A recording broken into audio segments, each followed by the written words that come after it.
Bien-aimés dans le Seigneur, je vous salue encore une fois dans le nom précieux de notre Seigneur Jésus-Christ. Nous voici encore une fois dans notre émission Vie en Christ, votre émission bien sûr, où nous allons continuer à partager cette parole, nous allons continuer à partager cette pensée. Nous sommes en train de partager sur la bénédiction bien sûr. Bien sûr, nous sommes en train d'essayer d'exploiter cette parole d'une manière un peu différente afin que nous puissions comprendre certains concepts.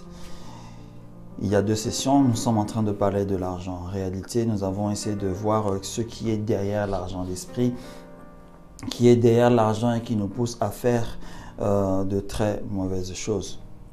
Mais en dehors de cette parole qui nous dit que l'amour de l'argent est la source de bien des maux, nous avons encore une autre parole qui nous dit que l'argent répond à tous les besoins. Ouais. On pourra se dire ou se demander, mais est-ce que ces 2 phrases dans la même parole de Dieu, pourquoi ont-elles un sens de contradiction? En fait, elles ne se contradisent pas directement. Elles semblent lutter entre elles sans se contredire, bien sûr. Nous devons avoir juste un regard spirituel. Nous avons essayé de voir ce regard spirituel avec les 2 sessions précédentes. Et nous allons essayer d'entrer dans un autre regard par rapport à la bénédiction qu'apporte l'argent. L'argent apporte une bénédiction. Par défaut, vous savez qu'aujourd'hui, nous confondons en fait les personnes bénies avec des personnes qui ont de l'argent. Parce que quand on voit quelqu'un qui a de l'argent, on dit « mais toi, tu es béni ». Mais la parole de Dieu nous dit autrement. La parole de Dieu nous fait comprendre que ma bénédiction n'est pas liée au bien que je possède, à l'argent que je possède, parce que l'argent c'est un bien. Ma bénédiction n'est pas liée à ça. La bénédiction de l'Éternel, c'est une faveur qu'il nous donne. Vous savez que lorsque vous avez la faveur de l'Éternel, vous êtes un béni de Dieu. Tout simplement. Il n'y a pas à chercher à écrire un livre, à écrire des chapitres. Non. Une personne qui est une bénie, c'est une personne qui a simplement la faveur de l'Éternel. Ô combien on peut chercher les personnes qui ont vraiment la faveur de Dieu. Sont-ils à compter du bout de doigt pendant qu'elles devaient être des milliers, des millions ou des milliards? Excusez-moi, nous les fils de Dieu, nous les chrétiens, nous devions être des personnes qui ont la faveur de l'Éternel. Ce qui veut dire que nous devions être des personnes bénies. Mais lorsque nous nous regardions les uns les autres, lorsque nous nous rencontrons dans nos lieux de culte, dans nos lieux de prière, nous n'avons pas ce regard les uns les autres dans ce sens. On ne croit pas qu'une autre personne, qu'un autre frère, qu'un autre sœur, qu'un autre serviteur de Dieu a la faveur de l'Éternel sur sa vie. Parce que nous avons toujours ce mal en train, nous avons ce mauvais comportement, parce que c'est vraiment un mauvais comportement de juger les personnes par leur apparence. Malheureusement, la parole de Dieu nous prévient de cela. Ne jugez pas par l'apparence. Ne regardez pas par l'apparence. Moi, l'Éternel, je regarde dans les cœurs. Nous sommes incapables, nous, de regarder dans les cœurs des personnes. Raison pour laquelle nous regardons par l'apparence. Et malheureusement, au lieu d'en rester là, nous jugeons. Nous décrétons par ce que nous voyons. Et nous ne réalisons pas qu'en réalité, ces personnes-là ont plus la faveur de l'Éternel que nous-mêmes qui nous sommes en train de juger. Ce qui veut dire que la personne qui a la faveur de l'Éternel a la bénédiction de Dieu avec lui. Ô combien je voudrais que chaque matin je me lève, je sais que la faveur de l'Éternel est avec moi. Ô combien je voudrais que tu te lèves le matin et que tu saches que la faveur de Dieu est avec toi. Lorsque nous nous levons le matin, chaque matin, bien sûr, nous prenons notre douche, nous faisons notre bain, nous prenons notre thé. Souvent, nous sortons comme ça. Nous ne demandons pas, Seigneur, donne-moi ta faveur. Donne-moi tes faveurs. Donne-moi ta bénédiction. C'est difficile d'accepter cette parole que je suis en train de dire parce que souvent nous croyons qu'en faisant ces 30 minutes, c'est 1 heure de prière.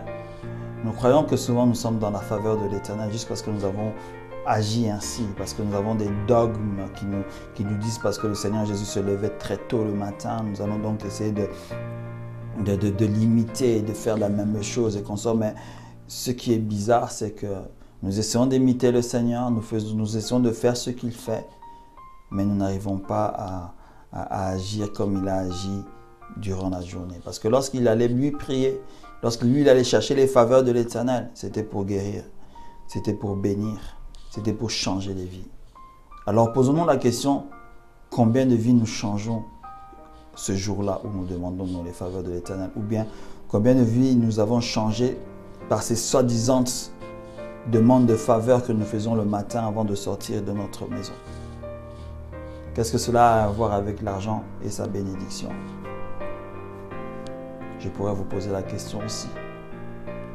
Mais je crois que le Seigneur est en train de dire quelque chose de très important au travers de cet enseignement, c'est que même si l'argent répond à tous les besoins, nous devons savoir que nos besoins sont répondus par la faveur que l'Éternel nous donne, par la bénédiction qu'il nous donne au travers de cette faveur-là. Ce n'est pas l'argent qui fera mon bonheur, malheureusement. C'est ce que je crois. C'est ce que tu crois peut-être. Parce que souvent, on rêve ou on s'assoit sur notre divan, dans notre salon, devant la télévision. On se demande, qu'est-ce que j'aurais pu bien faire si j'ai autant? Qu'est-ce que j'aurais pu bien faire si j'ai autant? J'aurais fait ceci, j'aurais fait cela. Mais malheureusement, lorsque nous avons cette somme-là, nous ne faisons pas ce que nous avions dit que nous allons faire. Malheureusement. Vous savez, cela peut paraître méchant de la part de certains serviteurs de Dieu pendant que ce n'est pas de la méchanceté. On peut même dire que c'est peut-être méchant de la part du Seigneur, mais malheureusement ce n'est pas de la méchanceté. Quand le Seigneur traitait les pharisiens de race de vipères, souvent lorsque nous voyons nos comportements à nous, je crois que nous sommes peut-être nous des races de vipères au lieu d'être vraiment des fils de l'Éternel. Parce que nous ne reflétons pas réellement ce que nous devions refléter en réalité selon ces enseignements, selon ce que les apôtres nous ont laissé, selon ce que le Seigneur lui-même nous a recommandé. Lorsqu'il nous dit que l'argent peut répondre à tous les besoins, de quel besoin est-il en train de parler? Il avait dit tous les besoins. J'ai besoin d'une maison, je dois avoir de l'argent. J'ai besoin de manger, je dois avoir de l'argent pour acheter de la nourriture. J'ai besoin de nouveaux vêtements, je dois avoir de l'argent pour acheter ces vêtements-là. Mais le problème, c'est que où est-ce que je vais trouver cet argent-là qui va répondre à mes besoins? Il y a cette fameuse phrase qui se trouve dans les psaumes, qui dit, proverbe je crois, qui dit, Seigneur, ne m'enrichis pas trop, hein, ne m'enrichis vraiment pas trop, parce que si tu m'enrichis trop là, je vais oublier ton nom. Et pourtant, cet argent avec lequel la personne va s'enrichir, les biens avec lesquels il va avoir, il va répondre à beaucoup de besoins, non seulement les siens, mais les autres aussi. Mais il dit non, attention Seigneur, ne donne pas à l'excès, ne me donne vraiment pas à l'excès. Cette personne connaissait son cœur.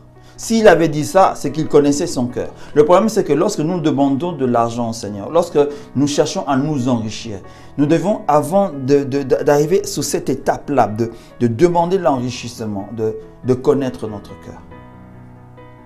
Pour dire, est-ce que je dois dire cette phrase que ce psalmiste ou que ce poète a dit à ce moment-là?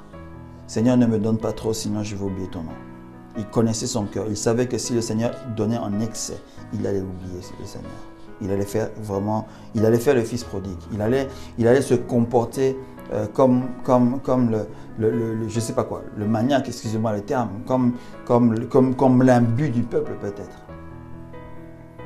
Mais alors après il dit encore, Seigneur, non, écoute, ne m'appauvris même pas, ne me donne pas aussi peu parce que je risque de médire de ton nom. Je risque de citer ton nom en vain. Je risque de mépriser ton nom, de mépriser ta parole. Parce qu'il savait aussi que s'il n'en avait pas, comment allait-il se comporter? On revient à ce que nous avions vu avec les épisodes avec Mammon, parce que vous savez que lorsque nous manquons de l'argent, souvent nous arrivions à faire des choses que nous ne nous attendions pas à faire. Raison pour laquelle je le dis toujours aux personnes, ne crois pas que parce que tu as vu une prostituée dehors et qu'elle fait ça, tu peux rire, tu peux peut-être pleurer dans tes yeux, etc. Tu ne sais pas ce qu'elle a traversé pour en venir là. Malheureusement. On ne sait pas ce qu'elle a vécu dans sa famille pour en venir là. Peut-être elle a été sujet de viol et qu'elle a perdu tout amour propre. Elle a fini à la rue. D'autres prostituées souvent recherchent l'amour de leur père. dans des multitudes d'hommes. Vous savez que chaque élément a une exégèse dans la vie, a une genèse, excusez-moi, a une jeunesse dans la vie. Raison pour laquelle il ne faut pas se moquer. Raison pour laquelle ce poète le dit, Seigneur, si tu ne me donnes pas, si je n'ai pas ce qu'il me faut, je risque de me médire ce tournant. Je risque de devenir une prostituée. Je risque de devenir un voleur. Je risque de devenir cette personne qui va tuer pour voler les voitures des autres, pour voler les comptes en banque des autres. Je veux détourner de l'argent dans mon entreprise, etc. Et à la fin, il dit, donne-moi ce minimum-là qui me permettrait de balancer les deux. Donne-moi ce minimum qui me permettrait de vivre et de ne pas me soucier du lendemain. Donne-moi ce minimum qui me permettra, lorsqu'une personne vient à moi, écoute, j'ai besoin d'aide, peux-tu m'aider? Que je puisse lui donner sans fermer mon cœur. Fils de l'Éternel, est-ce que tu es dans cette position? Posons-nous simplement cette question-là. Est-ce que tu es dans cette position? Parce que vous savez, hein, je ne jurerai pas ici devant le plateau. Je ne dirai pas n'importe quoi devant le plateau. Mais je sais que 99% des fils de l'Éternel peuvent être enrichis aujourd'hui. Ils fermeront leur cœur à beaucoup. 99% des fils de l'Éternel peuvent être appauvris à l'extrême. Ils oublieront le Seigneur. Vous savez, ces deux extrêmes causent un oubli du Seigneur. Les deux extrêmes en question. Quand on est aussi trop riche, on ne s'occupe pas de Dieu, on a ce qu'on a. On est arrivé. On se dit cela que j'ai. Pourquoi devrais-je encore chercher? Pourquoi devrais-je encore venir? Parce que vous savez que souvent, certaines personnes sont venues à l'église, ont connu le Seigneur, ou ont peut-être, je le dis parce que j'ai toujours dit ce terme-là malheureusement, j'ai dit peut-être donner leur vie au Seigneur parce qu'ils étaient dans une souffrance. C'est un bien, tu vas connaître peut-être Dieu, mais est-ce que tu vas t'enraciner pour connaître encore mieux cette terre qui t'a reçu? Ouais, les deux extrêmes en question sont très dangereux. Le Fils de l'Éternel doit être au milieu. Parce que l'enrichissement réel est là, et dans le milieu. Il n'est pas dans les deux extrêmes. L'enrichissement de l'extrême droite, si je peux dire ainsi, te fera commettre des erreurs dans ta vie. Crois-moi. Je ne suis pas ici le prêcheur qui dit ou l'enseignant qui va vous dire ne t'enrichis jamais. Ce que je suis en train de dire est un autre message. Je suis en train de donner le message de la faveur de l'Éternel. Pour quelle raison la faveur de l'Éternel t'est donnée? À cause des autres. Souvenez-vous, dans nos anciens épisodes, nous avons dit une chose. Vous savez que tu es sauvé pour sauver. Hein? Tu es béni pour bénir une autre personne. Ces deux réalités-là, cette réalité-là, aucun fils de l'Éternel ne peut en échapper. Je répéterai cela encore une fois. Tu es béni pour bénir une autre personne. Tu as été sauvé pour sauver une autre personne. Aucun fils de l'Éternel ne peut échapper à cette réalité-là. Parce que si tu échappes à cette réalité-là, tu n'es pas un enfant de Dieu. Je suis désolé de te le dire. Tu n'es pas un enfant de l'Éternel. Si tu échappes à cette réalité-là, Jésus a été envoyé dans ce monde afin de sauver l'humanité. Et il a donné des recommandations. Faites des nations mes disciples. Ça veut dire que je vous ai sauvés. Je vous ai donné la vie. Allez redonner cette vie aux autres. Allez redonner la vie aux autres personnes qui en ont besoin. Et eux aussi donneront la vie. Vous savez, c'est comme, je ne sais pas comment je peux expliquer ça. C'est vraiment un pyramide où, je n'ai pas vraiment le mot avec moi, excusez-moi, mais vous savez, Jésus était la graine, la semence principale qui a fait grandir un arbre aussi géant et qui a eu tant de branches, de feuilles. Nous sommes comme tous des petites feuilles là, vous comprenez? Nous sommes aussi comme des petites branches qui doivent sortir pour redonner d'autres petites branchettes et qui vont à l'extérieur. Donc ça veut dire qu'en fait, c'est un arbre qui croît et qui croîtra sans cesser de croître. Mais malheureusement, lorsque nous regardons notre comportement, nous avons pas cette habitude, mais nous avons l'impression que nous avons donné un frein à la croissance de cet arbre-là. La croissance de l'Église aujourd'hui n'existe pas. Pourquoi? C'est parce que les chrétiens aujourd'hui se sont enfermés en eux-mêmes. Les fils de Dieu se sont enfermés en eux. Je suis sauvé, c'est fini pour moi, ça va. Je peux continuer ma vie. Mais tu ne regardes pas les autres. Tu es béni, une bénédiction peut-être à l'extrême ou pas, mais tu ne bénis personne d'autre. Même les membres de ta propre famille ne voient pas en toi une source de bénédiction. Quand je pense à cette parole qui me vient dans l'esprit, qui me dit que si je n'aime pas mes propres frères, je suis comme une malédiction.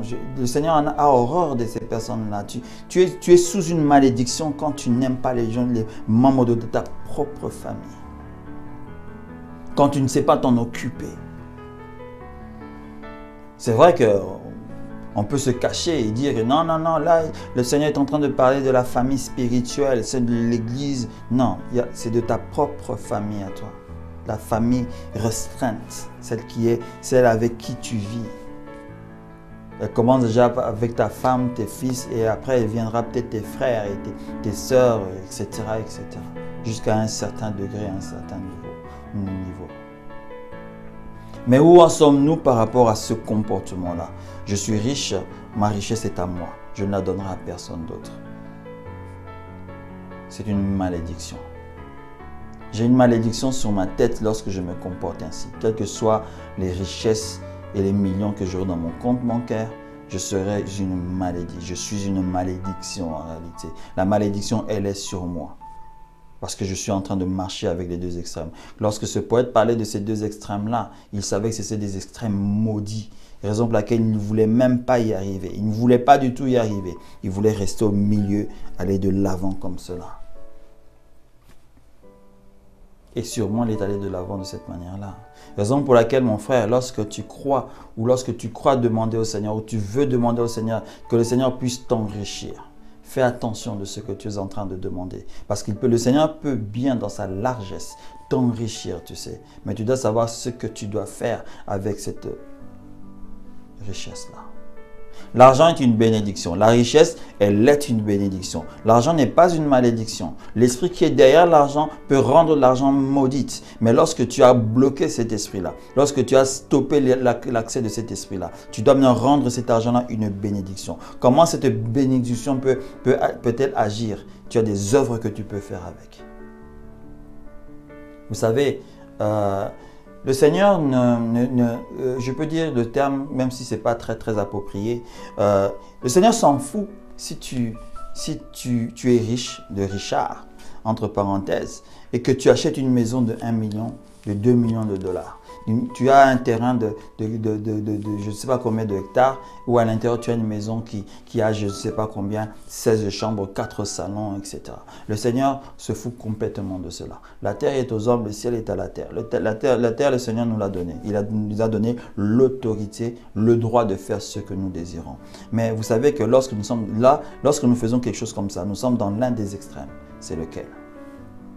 Parce que lorsque je reviens au milieu, je me dis, mais pourquoi je devrais avoir une maison à 16 chambres pendant que je n'occupe que 4 chambres, moi, ma femme, 3 enfants peut-être, je ne sais pas, peut-être un petit cousin, autre chose, mais les autres chambres, à quoi servent-elles? Cette somme d'argent-là, tu pouvais te limiter à une très bonne maison aussi. Et tu pouvais aussi peut-être acheter d'autres maisons que tu aurais mis peut-être parce que tu es un frère. Il dit non, moi je ne mettrai pas des loyers importants. Je donnerai des loyers de convenance afin que des frères qui sont dans le besoin, qui ne peuvent pas louer de bonnes maisons, puissent louer cela. Vois-tu pas cela que tu as fait un acte de bien? Et aujourd'hui, c'est à compter. Je ne veux pas médire ou mépriser certains serviteurs de Dieu. Mon message n'est pas cela, mais simplement pour essayer que nous puissions contrebalancer les extrêmes, s'il vous plaît. Juste contrebalancer les extrêmes. Parce que lorsque nous sommes dans un extrême, nous n'aidons pas. Vous savez, lorsque vous êtes capable de faire quelque chose, faites-le. Lorsque le Seigneur vous donne le moyen de faire quelque chose, faites-le directement. Il ne faut pas trop hésiter. Nous allons revenir avec cet élément-là la semaine prochaine pour comprendre certaines choses qui est très importante par rapport à ces deux extrêmes-là. Parce que si nous nous échappons de cela, nous sommes en danger. Nous mettons nos familles en danger. Parce que nous nous mettons nous-mêmes en danger. Et nous mettons nos familles aussi en danger. Directement, vous savez. Surtout lorsque vous êtes un père ou une mère. Vous devez savoir où vous êtes en ce moment. Surtout les parents, surtout les papas, les frères en Christ, qui sont normalement la source peut-être de la source d'entrée d'argent de la maison, vous savez. Vous devez savoir ce que vous faites avec cet argent-là. L'argent répond à tous les besoins. L'argent peut répondre aux besoins de votre famille. Vous savez, on peut vous payer 400 $. Le Seigneur a permis qu'on vous paye cette somme-là. Vous savez que si vous gérez cette somme-là de 400 $, vous pouvez mieux vivre que peut-être une personne qui gère, qui gagne 1000 ou 1500 ou même 2000. Nous ne devons pas croire forcément que les personnes qui ont 3, 4, 5, 6 voitures sont peut-être propriétaires de ces éléments-là. Il y a d'autres réalités, vous savez. Il y a d'autres réalités. Souvent, dans notre hypocrisie humaine, parce que c'est une hypocrisie humaine, nous avons tendance à montrer ce que nous ne sommes pas en réalité. Beaucoup de personnes qui sont soi-disant riches, en réalité, ne le sont pas. Mais ils sont en train de se produire ou de prendre un comportement pour donner une image qu'ils n'ont pas, pour être acceptés des autres. Ça, c'est l'esprit de Mammon. C'est une hypocrisie, vous savez. C'est un acolyte de Mammon, ça. C'est pour ça qu'il faut éviter que cet esprit puisse prendre possession de votre vie et de vos biens. Nous devons éviter cela. Nous, les parents qui gérons l'argent, qui doivent nourrir les familles, qui doivent nourrir la famille, qui doivent préparer la famille à aller de l'avant. Nous devons faire attention à ne pas laisser Mammon entrer avec ses acolytes et de faire n'importe quoi dans nos vies. Sinon, il va détruire cette bénédiction-là. Et sachez que Mammon nous attend dans les deux extrêmes. Peut-être ce poète ne le savait peut-être pas. Vous comprenez? Peut-être qu'il ne le savait pas. Mais peut-être qu'il avait cet esprit qui lui avait soufflé que, attention, dans ces deux extrêmes-là, il y a un esprit mauvais. Dans ces deux extrêmes-là, mon frère, il y a un esprit mauvais. Ce message ne dit pas que tu dois être pauvre, parce que l'extrémité ne veut pas dire que tu es 1 milliard, que tu as une richesse d'1 milliard, ou que l'autre extrémité à gauche dit que tu as la pauvreté de 0 et que le milieu, tu es quoi, juste 1 $ ou 2 $. Non, c'est même pas du tout ça. Tu peux avoir un salaire annuel de 100 000 $, mais tu es dans cette moyenne-là qui te permet de faire des choses correctement. Par rapport à une personne qui a un salaire annuel de 4 millions, 5 millions, qui fait n'importe quoi. Fils de Dieu, tu dois savoir où tu veux aller, ce que tu veux posséder comme richesse et ce que tu vas faire. Parce que si tu veux vraiment t'enrichir, parce que souvent nous venons à l'église chercher la bénédiction des pasteurs, des enseignants ou des apôtres, parce que nous voulons nous enrichir. Mais quand tu t'approches pour faire cette prière-là, as-tu une raison pour laquelle tu t'approches pour ça? As-tu déjà un but, ce que tu vas faire avec cet argent si le Seigneur te le donne? Parce que si tu ne fais pas ce que tu dois faire avec, si tu n'as aucun but, sache que la malédiction, sache que Mammon va se présenter et il sera ton ami. Mais quand tu as un but et que ce but-là, tu l'as remis entre les mains du Seigneur, tu ne peux répondre que, tu ne peux que devenir une faveur pour les autres. Parce que la faveur de l'Éternel sera sur toi, pour les autres, et tu vas faire du bien. Et tu es en train de préparer ton salut. Ah, je vous le dis, c'est une vérité. On ne le dit peut-être pas dans nos églises. Et je suis en train de vous le dire maintenant. Ne venez pas simplement qu'on vous mette la main sur la tête et que vous devenez des richards. Non. Ne croyez pas que c'est si facile. Parce que vous devez savoir que ce que nous possédons, je répète encore, ce que nous possédons est une charge que l'Éternel est en train de nous donner. Prenez simplement l'exemple ou les paraboles des talents. Lorsque le Seigneur avait donné le talent, le maître avait donné les talents à certaines personnes, à ces personnes-là, à ces serviteurs-là. C'était une charge qu'il leur a donnée. Il y en avait un qui n'avait pas réalisé cela. 2 ont réalisé, mais un ne l'a pas réalisé. Beaucoup de fils de l'Éternel aujourd'hui, qui ont les moyens, qui savent qu'ils ont les moyens, oublient souvent que ces moyens-là est une charge que l'Éternel a mis entre leurs mains pour quelque chose. Je ne suis pas en train de parler de l'œuvre du Seigneur ici. Non, pas du tout. Mais regarde à gauche, regarde à droite. Je me rappelle bien dans une série, nous avons partagé quelque chose par rapport à ça aussi, je crois. Où j'avais dit ceci. Juste un exemple. Surtout dans nos pays africains où nous avons beaucoup de besoins. Tu peux être là, tu as de l'argent. Tu as un enfant ou deux, ça dépend. Tu vis dans ta maison avec ton épouse, etc. Vous n'avez aucun problème. Vous êtes des chrétiens, mais vous n'avez aucun problème. Vous allez de l'avant. Les enfants ne manquent pas de nourriture. Ils ne manquent pas à l'école, etc. Mais ton voisin a un fils ou une fille qui ne va pas à l'école parce que le voisin n'a pas les moyens de lui payer ses études. Mais toi, tu as la possibilité au minimum de subvenir à ça. Tu vois cela, mais tu ne fais rien. Que le Seigneur puisse te bénir. Parce que cette bénédiction-là que tu attends n'en sera pas une. Réfléchis un peu à ce que je viens de dire maintenant. Je ne dis pas que c'est bien ce que tu es en train de faire, mais fais attention. Parce que le Seigneur te le redemandera. Ce n'est pas du sang qui va couler pour que le Seigneur puisse le redemander. Pas du tout. Mais sache que l'argent que le Seigneur avait mis entre tes mains, une partie de cet argent-là était pour cette fille-là. Mais tu t'en es accaparé. Parce que tu n'avais pas de sagesse. Parce que tu n'avais simplement pas de but avec cet argent-là. L'argent répond à tous les besoins. Nous allons nous limiter là pour aujourd'hui. Nous vous remercions de nous avoir suivis attentivement.